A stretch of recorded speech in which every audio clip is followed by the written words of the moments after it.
So the challenge really is how we get things funneled into that direction, not into creating rack audits, which, if those who don't know what those are, that's the attempt. The government comes to your office. They've done it to hospitals now for the last 7 or 8 years. And they say, well, you violated Medicare Code 782-6.4, and we've adjudged that with penalties you owe us $4.2 million. And then you have an option. You can go to an attorney and spend $8.6 million trying to fight this, and ultimately you probably won't win anyhow because the government has more lawyers and can afford it. And you're going to pay them a penalty. And that's how the government is planning. They talk about fraud and abuse. Well, if they're unable to have controlled fraud and abuse till now, what makes anybody think they're going to control it going forward any better than they've done? But this is kind of the approach they've taken, and it sets up a terrible adversarial kind of a reaction. You can imagine if your internist has a rack audit and they tell them, you owe us $500,000, and somewhere along the line he's going to cough up that much either in legal costs or he's going to cough it up in penalties. Their incentive and their ability to stay in that mode and serve as what they're supposed to be doing, which is providing your health care, is destroyed.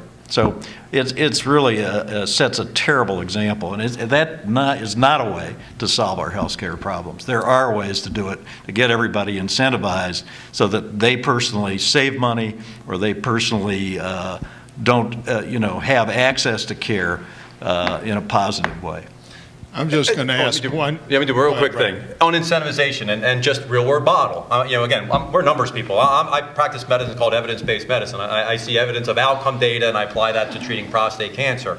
Evidence model about incentivization. In 2005, Safeway started an incentivization program called Healthy Measures for their employees. What they did is they gave them high deductible health savings account plan. They actually gave them $250 for 4 measures if they met.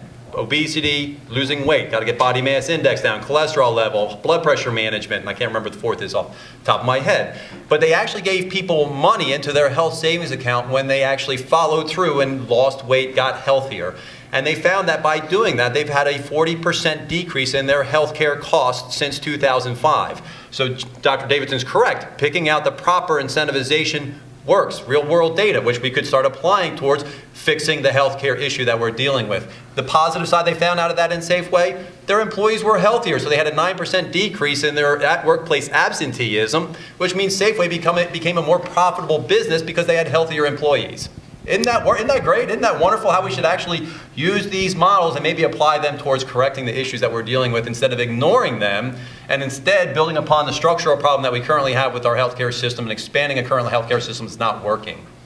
I would just like to add one thing to that. The prevention model we think works. I mean, there's some empirical evidence that says yes, maybe it works.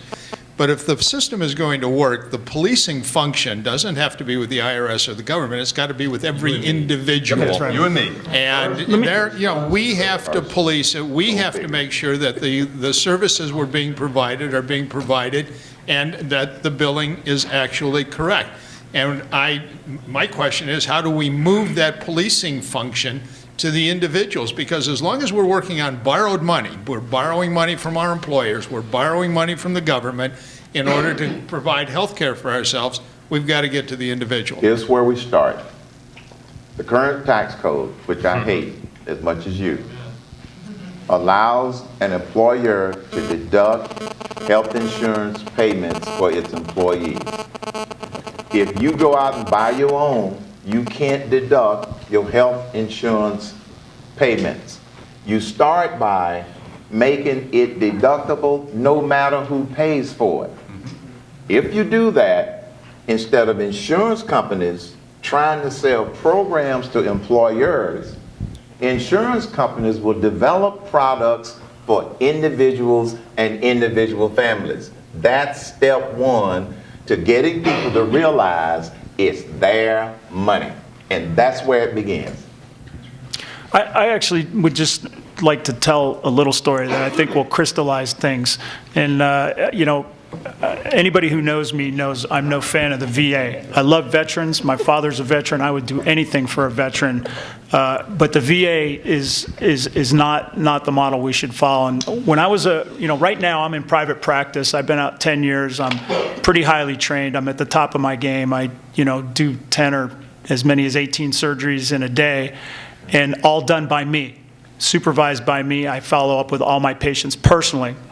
When I was a resident at the VA, we used to go over 2 at a time, 2 residents, a 5th year and a 3rd year, and we used to run the show over there.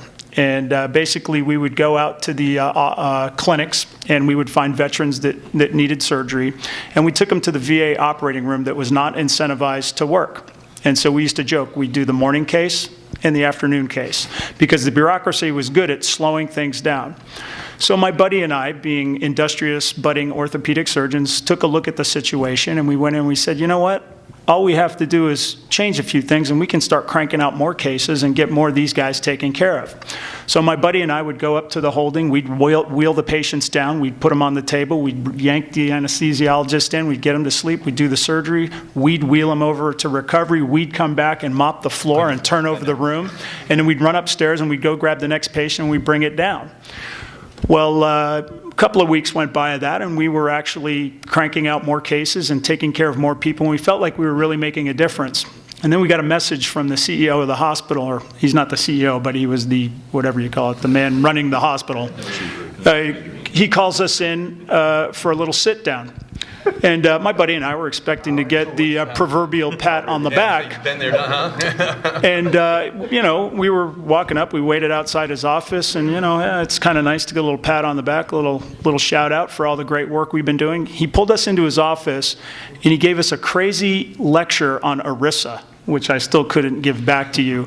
And basically was making the point, you're messing with my bureaucracy, you're creating problems, and if you keep it up, I'll suspend you.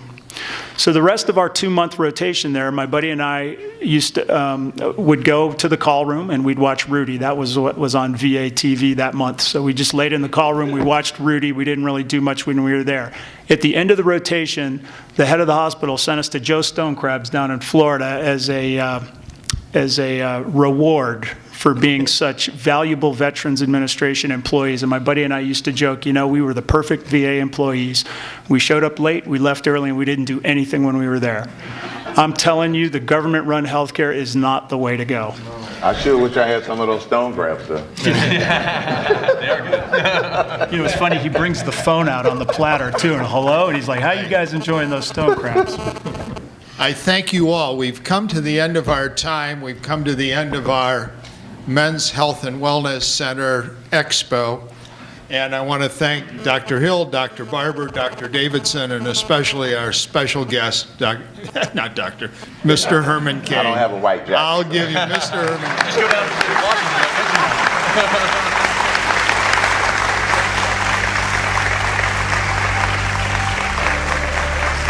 Washington.